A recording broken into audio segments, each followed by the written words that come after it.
Good morning students. Last week हमने chapter number 8 पढ़ा था जिसका नाम था उपसर्ग। उपसर्ग पढ़ा था हमने। उपसर्ग में क्या था?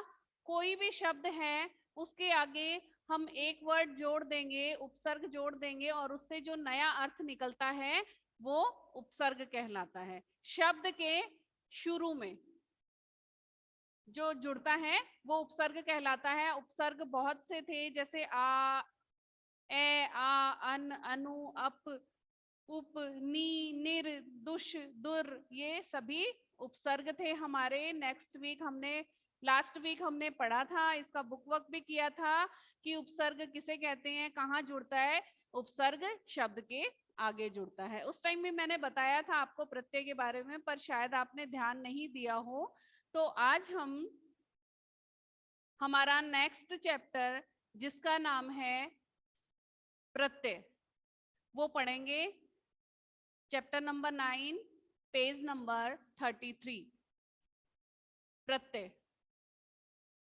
प्रत्यय किसे कहते हैं, ये कैसे जुड़ता है, इसका क्या अर्थ होता है, इस सभी का इस चैप्टर में पूरा वर्णन किया गया है कि प्रत्यय किसे कहते हैं। लास्ट वीक हमने पढ़ा था उपसर्ग और आज हम प्रत्यय पढ़ेंगे। प्रत्यय और उपसर्ग हमारे व्याकरण में बहुत ही मेन है।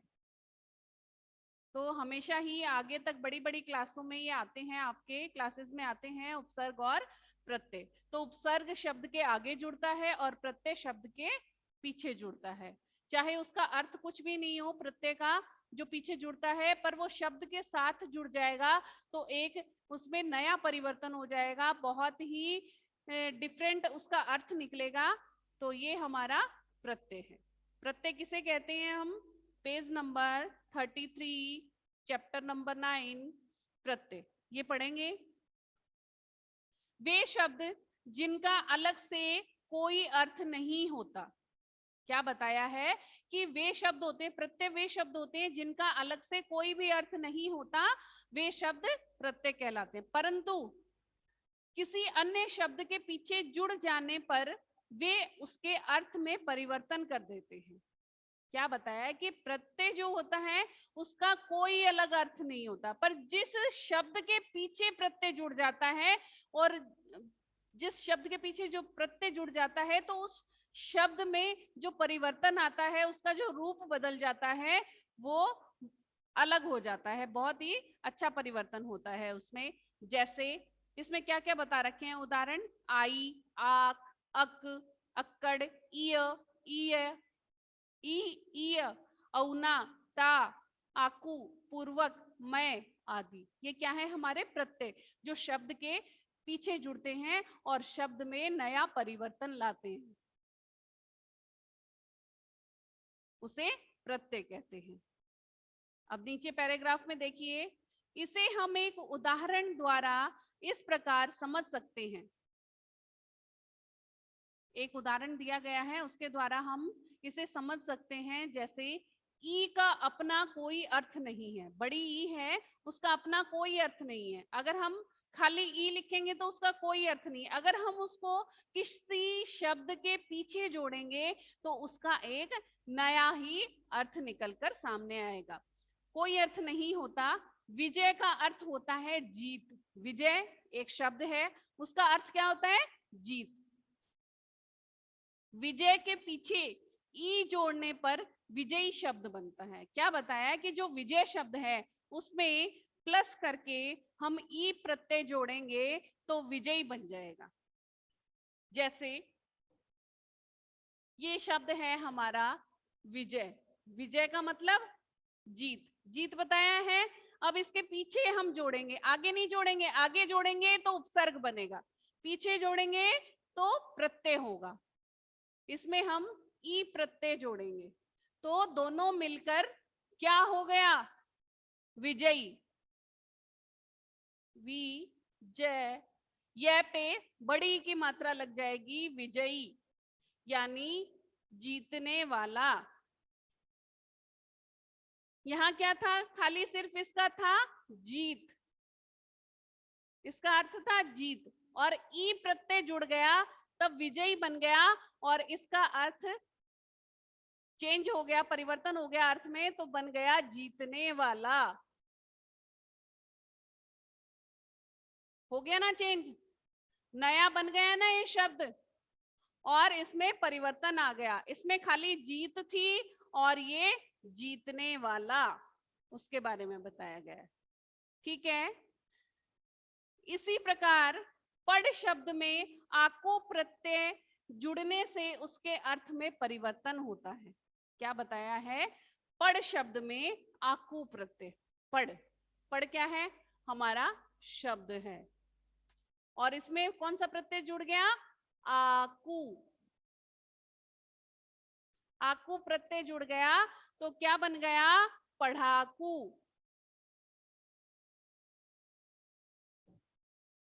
पढ़ाकू बन गया है।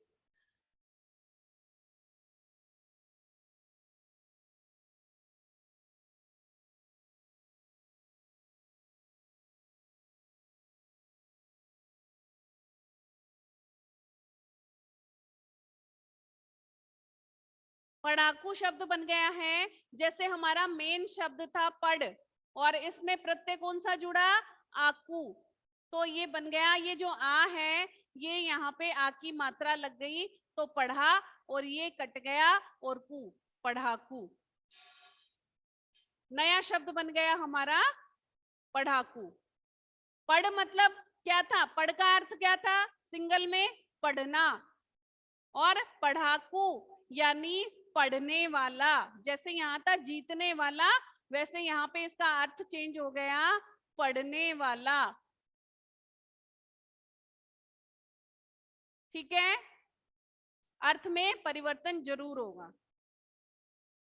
अब ये नीचे कुछ शब्द दिए गए हैं और इसके साथ में प्रत्यय भी दिए गए हैं। इन शब्दों के साथ में इस प्रत्यय का जब जॉइंट हो जाएगा, जुड़ जाएगा, तो प्रत्यय युक्त शब्द बन जाएगा। तो क्या बनता है देखते हैं। पाठ जमा अक, तो क्या बन गया? पाठक। चाल जमा अक, क्या बन गया? चालक। भूल जमा अक्कड़, तो प्रत्यय युक्त शब्द क्या बन गया?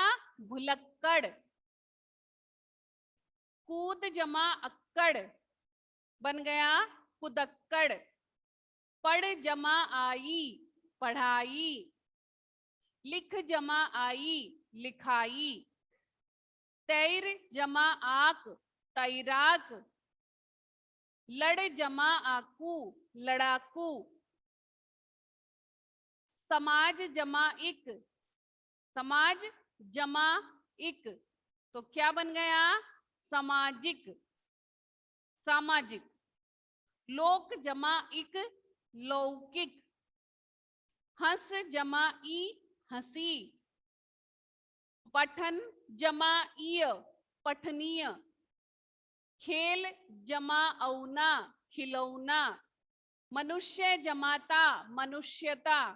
ध्यान जमा पूर्वक, ध्यान पूर्वक। रहस्य जमा में, रहस्य में। तो ये हमारे प्रत्यय युक्त शब्द हो गए हैं।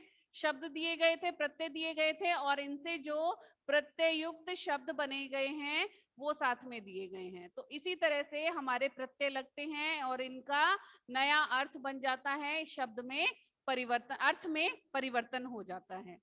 तो पहला प्रश्न है अभ्यास कार्य में हमारा, प्रत्यय को किस शब्द में किस स्थान पर जोड़ा जाता है? तो इसका अर्थ है प्रत्यय को शब्द में अंत में जोड़ा जाता है, पहले नहीं जोड़ा जाता, शब्द के अंत में जोड़ा जाता है। किसको? प्रत्यय को। फिर है नेक्स्ट प्रश्न, किसी शब्द में प्रत्यय जुड़ने पर क्या होता है? जब किसी शब्द में हम प्रत्यय जोड़ते हैं तो क्या होता है? उसके अर्थ में परिवर्तन हो जाता है। जब उसका जो अर्थ निकलता है शब्द और प्रत्यय को जोड़कर जो प्रत्यय युक्त शब्द बनता है तो उसके अर्थ में परिवर्तन आ जाता है। फिर है प्रश्न नंबर 3, किन्हीं 4 प्रत्ययों के नाम बताइए। जो 4 प्रत्यय हैं कोई से भी लिख सकते हो, जो आपके इस पेज पे दिए गए हैं, पेज नंबर 33 पर ऊपर भी दिए गए हैं, जैसे आई, आक, अक, अक्कड़, ई, औना, ता, आकू, पूर्वक, मैं आदि।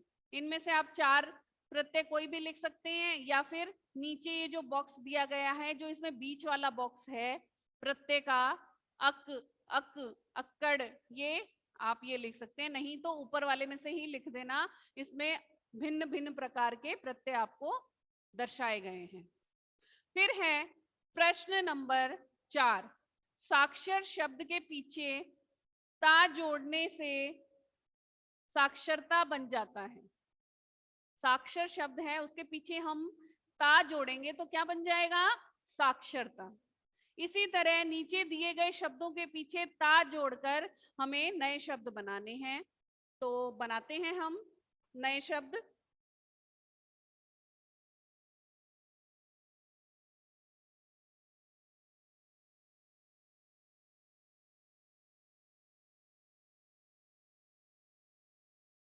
पहला है अज्ञान। अज्ञान में हम ता जोड़ देंगे तो बन जाएगा अज्ञानता। ठीक है। फिर है प्रभावशाली, प्रभावशील, सॉरी, तो इसका बनेगा प्रभावशीलता।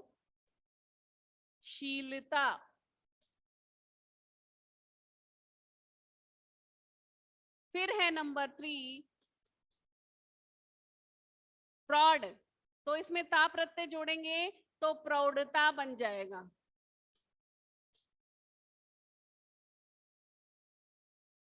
नंबर 4 कोमल, तो इसमें ता प्रत्यय जोड़ेंगे तो बनेगा कोमलता। क्या बनेगा? कोमलता।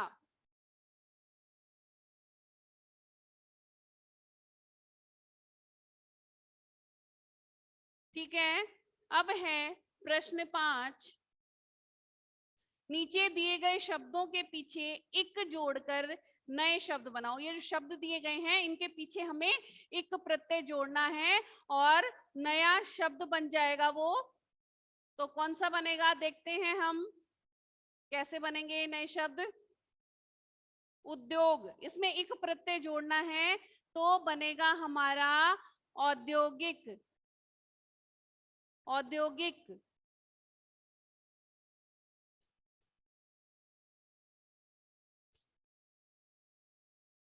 औद्योगिक। नेक्स्ट है समाज, तो इसमें इक प्रत्यय जोड़ेंगे तो बनेगा सामाजिक।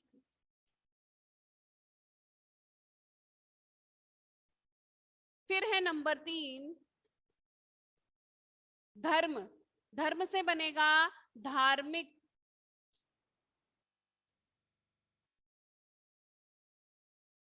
नंबर 4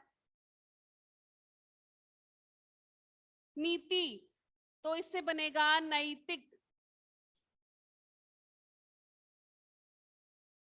ठीक है। अब है प्रश्न 6।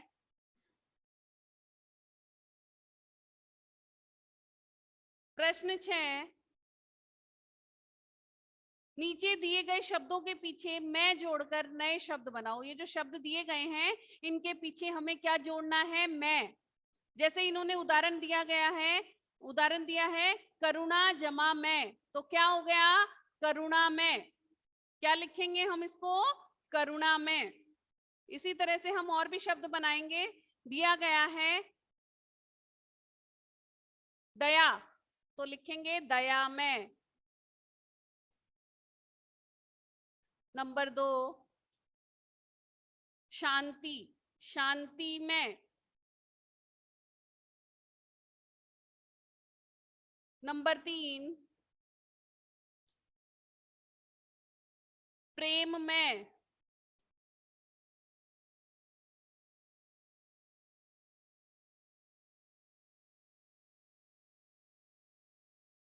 और आनंद में।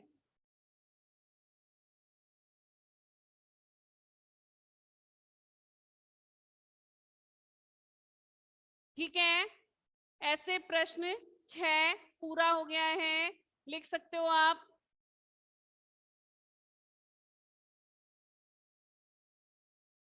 बहुत ही इजी होते हैं बच्चों हमारे ये प्रत्यय और उपसर्ग,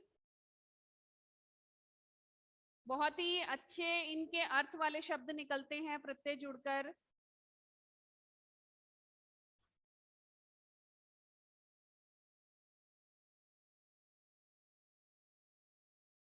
अब है प्रश्न नंबर 7।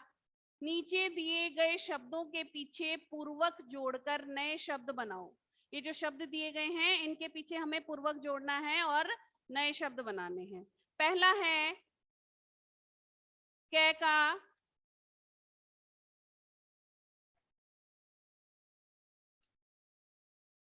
आदर, तो हम इसमें लिखेंगे आदर पूर्वक।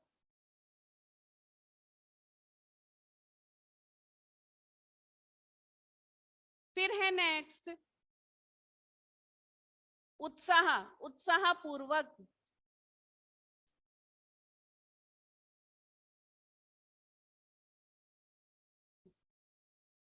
नंबर 3 सम्मान, तो लिखेंगे सम्मान पूर्वक।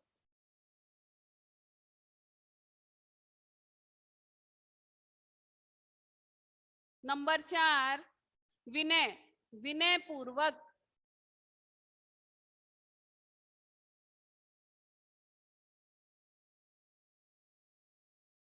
ठीक है, ये हमारा प्रश्न नंबर 7 पूरा हो गया है।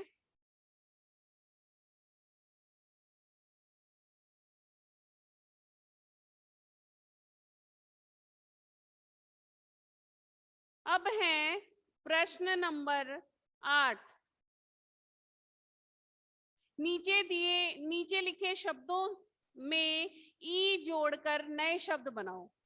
बड़ी ई जोड़कर नए शब्द बनाने हैं। तो ई ऐसे नहीं जुड़ेगी, इसके साथ में हमें मात्रा लगानी होगी इसकी जगह पे। तो लिखा है शब्द क सन्यास, सन्यास जमा ई, तो क्या हो गया सन्यासी।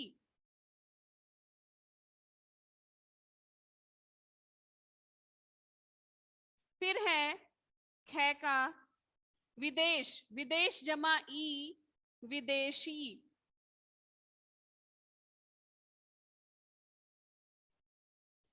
अंग्रेज, अंग्रेज जमा ई, अंग्रेजी।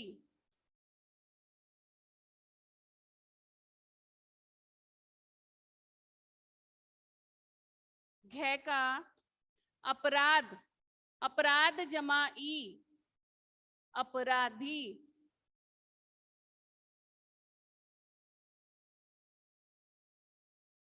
विलायत, विलायत जमा ई, विलायती।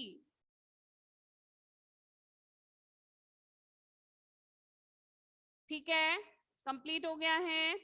अब है प्रश्न 9। बिकाऊ शब्द में प्रत्यय लगा है। कौन सा प्रत्यय लगा है बिकाऊ शब्द में?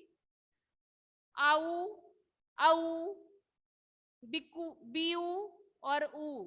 कौन सा है प्रत्यय? आऊ। 9 में ए का आऊ, इस पे टिक लगा लेना। फिर है नंबर 10। घबराहट शब्द में प्रत्यय है हट, आहट, टे, राह। तो इसमें हमारा प्रत्यय है आहट। आहट नहीं होगा, इसमें होगा हमारा प्रत्यय हट। क्या होगा? हट।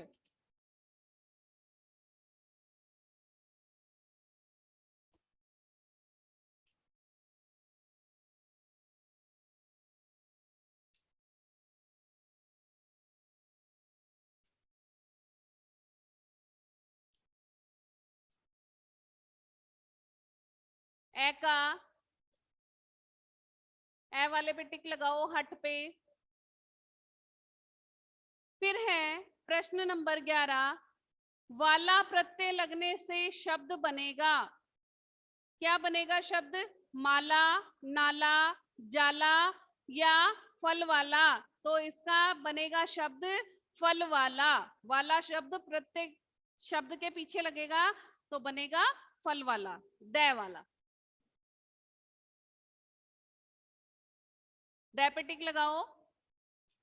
इससे इसी तरह आपका ये चैप्टर नंबर 9 कंप्लीट हो गया है, जिसका नाम था प्रत्यय।